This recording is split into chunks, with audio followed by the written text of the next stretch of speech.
raising aloft the Rugby World Cup.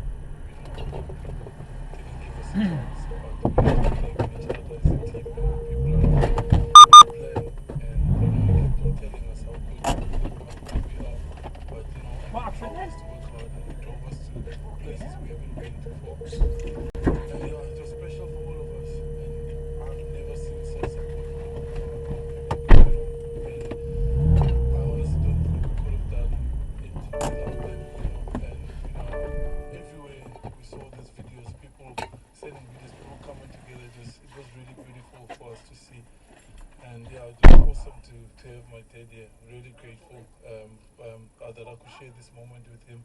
And an absolutely amazing day for all of us. 1995 was iconic. South Africa won the title, Nelson Mandela handing the trophy to Francois Pienaar.